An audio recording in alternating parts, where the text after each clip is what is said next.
Hello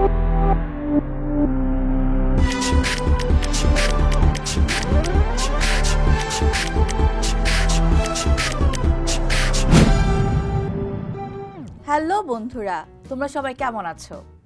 আশা করি তোমরা সবাই বেশ ভালো আছো। আমি সাদিয়া হোসেন, তোমাদের সবাইকে স্বাগত জানাচ্ছি গোজি 8-এ।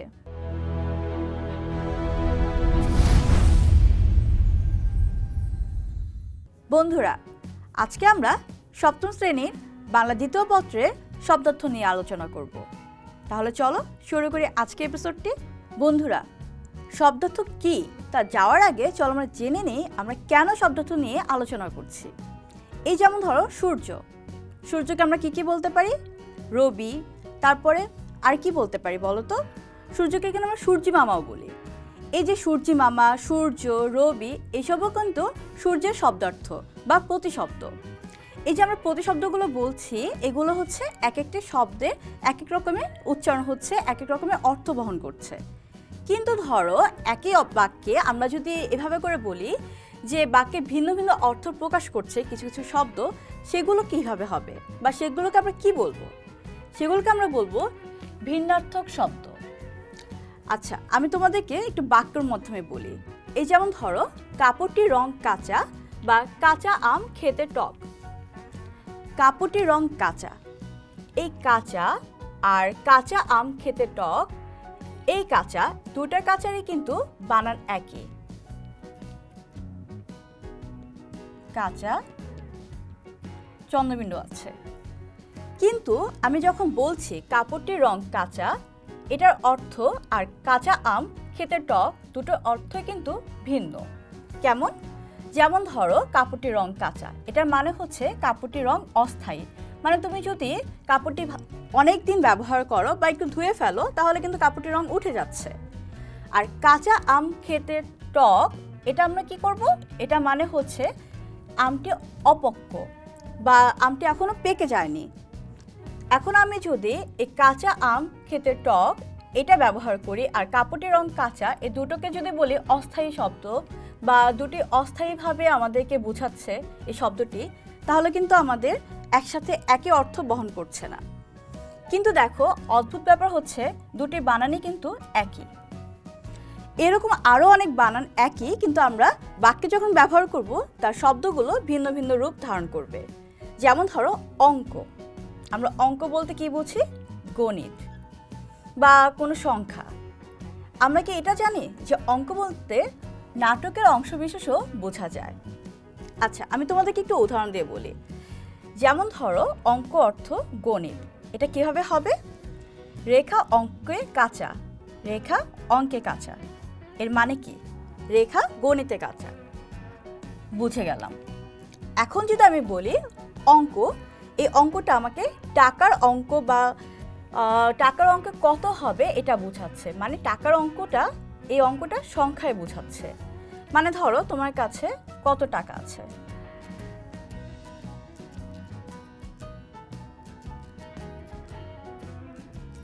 এটা তুমি আমাকে অঙ্কে বোঝাও। তোমার কাছে আছে 5 টাকা।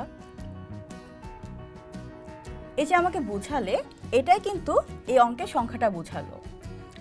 আবার দেখো, আমি যদি বলি যে অঙ্ক মানে হচ্ছে নাটকের অংশ বিশেষ, তাহলে এটা কি বলবো আমি? যে এই নাটকটিতে 5 অঙ্কে সমাপ্ত।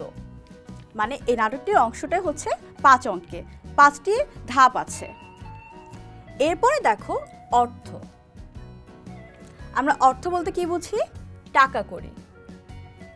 যেমন এখানে যদি আমি বাক্যটা বলি, অর্থই অনর্থের মূল, তার মানে কি যত টাকা করি আছে সব কিছুই আমাদের অনর্থের মূল।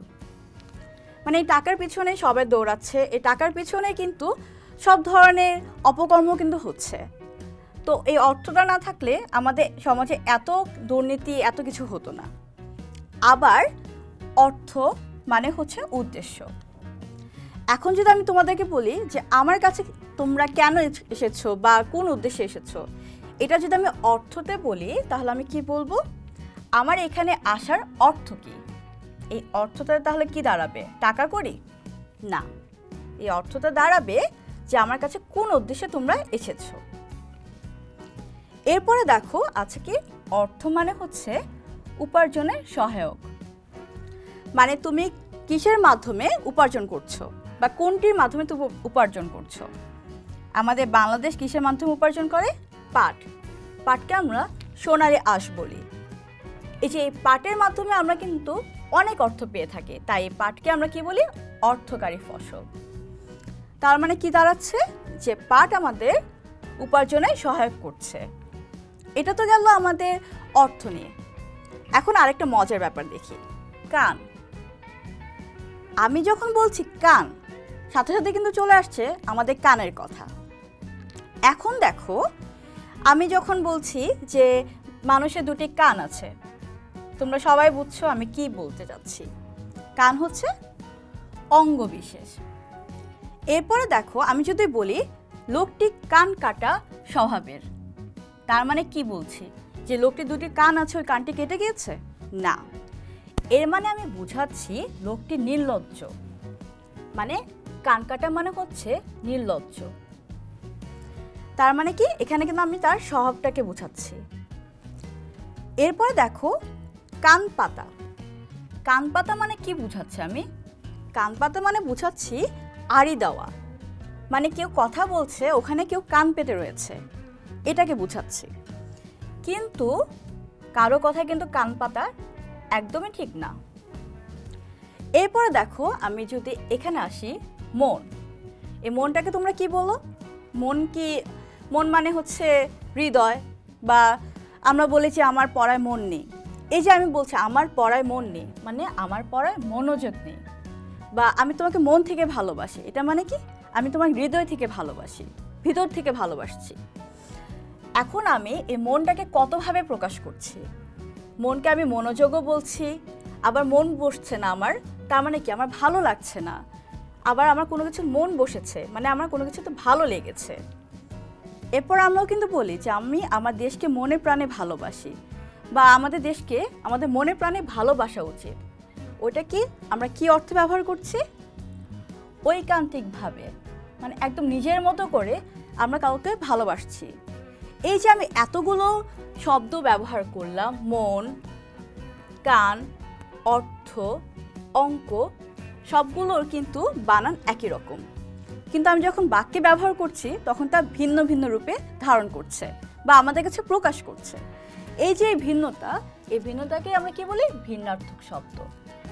বন্ধুরা, নিশ্চয় তোমরা এখন বুঝতে পেরেছো আমরা আমাদের ভিন্নার্থক শব্দগুলো কোথায় কোথায় ব্যবহার করব এবং কিভাবে ব্যবহার করব। বন্ধুরা, একটু আগে আমরা ভিন্নার্থক শব্দ সম্পর্কে জেনেছি, এখন আমরা বিপরীতার্থক শব্দ সম্পর্কে জানব। আচ্ছা বন্ধুরা, খেয়াল করে দেখবে যে শব্দার্থ যখন আমি বলছি, কোনো ধরনের শব্দ যখন উচ্চারণ করা হচ্ছে, যেমন ধরো আয়, তারপর আমি কি বলছি? ব্যয়, বা ধরো আসা, তারপর বলছি আমরা যাওয়া। এই যে আমরা উচ্চারণগুলো করছি, এগুলোকে কিন্তু বিপরীতার্থক শব্দ বলে। এখন সব ধরনের বাক্যেরই এরকম আমরা বিপরীতার্থক শব্দ ব্যবহার করতে পারি। কেমন করে? ধরো আমি যদি বলি কোথায় স্বর্গ, কোথায় নরক, কে বলে তা বহুদূর। এই যে আমি ব্যবহার করলাম স্বর্গ, নরক, এই দুইটা কি? একটা আর একটা বিপরীত শব্দ। আমি যদি বলি স্বর্গ, তাহলে এর বিপরীত শব্দ কি হবে? নরক। আমি কিন্তু একটি বাক্যের মধ্যে এই বিপরীত শব্দগুলো লিখে ফেললাম। এখন ধরো আমি যদি তোমাদেরকে বলি আয় বুঝে ব্যয় করা উচিত, এখানে কোথায় কোথায় বিপরীত শব্দ আছে? আয়ের বিপরীত শব্দটাই কিন্তু ব্যয়, বা ব্যয়ের বিপরীত শব্দটাই আয়। আমি যা আয় করছি তা ব্যয় করছি, এরকম আর কি। এখন ধরো আমি মূল শব্দে চলে যাচ্ছি, যেগুলো আমরা বিপরীত শব্দ এখন আলোচনা করব। এখানে আছে আদি। আদির বিপরীতে কি বলবো? অন্ত। এখন যদি আমি বলি আত্মীয়, এই বিপরীতে তোমরা কি বলবে?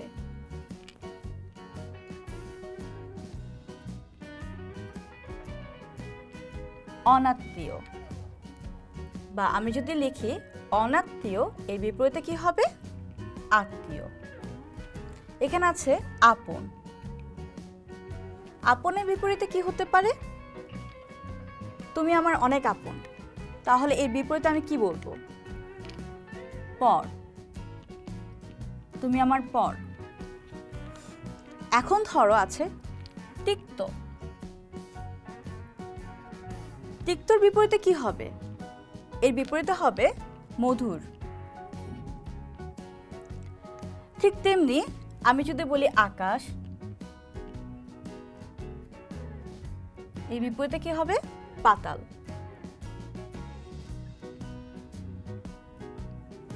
আমি যদি বলি রাত, তাহলে কি হবে? দিন। আমরা এরকম করে এক শব্দের বিপরীতে আরেকটা শব্দ ব্যবহার করতে পারি। বন্ধুরা, তোমরা নিশ্চয়ই এখন এগুলো বুঝতে পেরেছো? বন্ধুরা, আমরা শুরুতে কিন্তু ভিন্নার্থক শব্দ নিয়ে আলোচনা করেছিলাম, তোমাদের কি মনে আছে? এখন চলো আমরা সেই ভিন্নার্থক শব্দ নিয়ে আরেকটু আলোচনা করি। এখানে যেমন আছে অংশ এবং অংশ, দুটোরই কিন্তু উচ্চারণ প্রায় একই রকম, কিন্তু অর্থ একদমই আলাদা। এই যে অংশ, এটার অর্থ হলো ভাগ। এখানে যদি আমি উদাহরণ দিয়ে বলি, আমি বলছি যে এখানে তোমার অংশ আছে, এর অর্থটা কি? এখানে তোমার ভাগ আছে। বা আমি যদি এখানে বলি এই জমিতে তোমার অংশ আছে,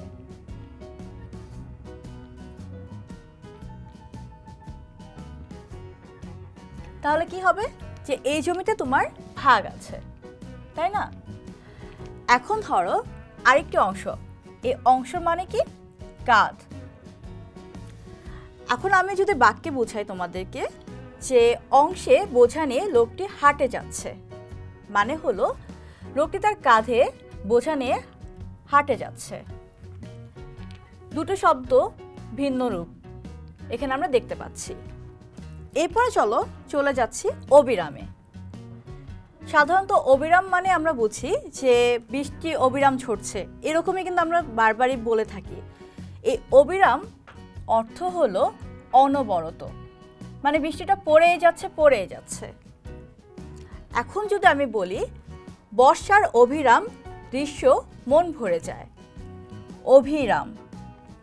এই অভিরাম মানে হলো সুন্দর, মানে বর্ষার সময় প্রাকৃতিক দৃশ্য এত বেশি সুন্দর থাকে যে আমাদের মনটা ভরে যায়।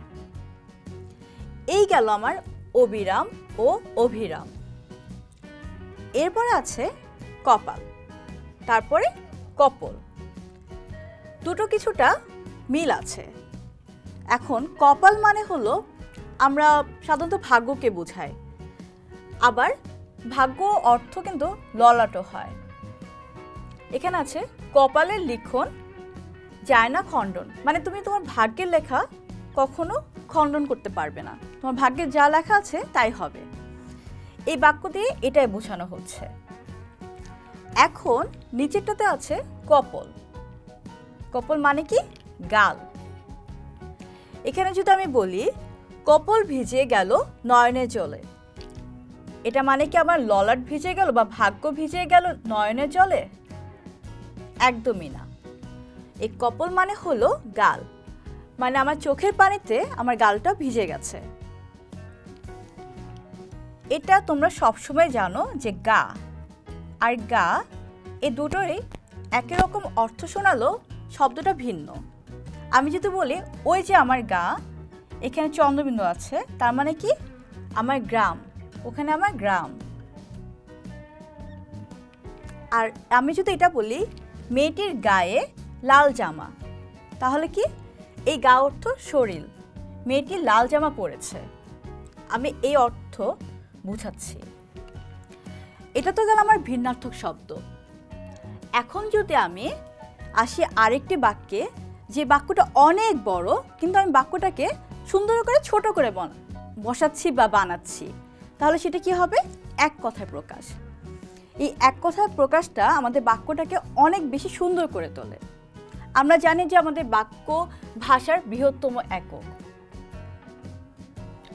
এটা কিন্তু তোমাদের মনে রাখতে হবে। বাক্য হলো ভাষার বৃহত্তম একক। এখন এক কথায় প্রকাশ হলো বাক্যটাকে সংক্ষিপ্ত করে প্রকাশ করা। ধরো আমি বললাম যে আয় বুঝে ব্যয় করে যে, তাকে আমরা কি বলবো? বা রহিম আয় বুঝে ব্যয় করে, বারবার আমি একই কথাই বলছি, তো শুনতে কেমন জানি একটু কঠিন শোনাচ্ছে বা একটু অন্যরকম শোনাচ্ছে। আমি যদি বলি রহিম মিতব্যয়ী, তাহলে কিন্তু শুনতে মানে কথাটা শুনতে বা বাক্যটা শুনতে অনেক সুন্দর লাগছে। এই যে আমি মিতব্যয়ী বললাম, এটা পুরো একটি বাক্যটাকে ছোট করে বললাম। আবার ধরো এখানে লেখা আছে ইতিহাস রচনা করেন যিনি, তাকে আমি কি বলবো? ঐতিহাসিক।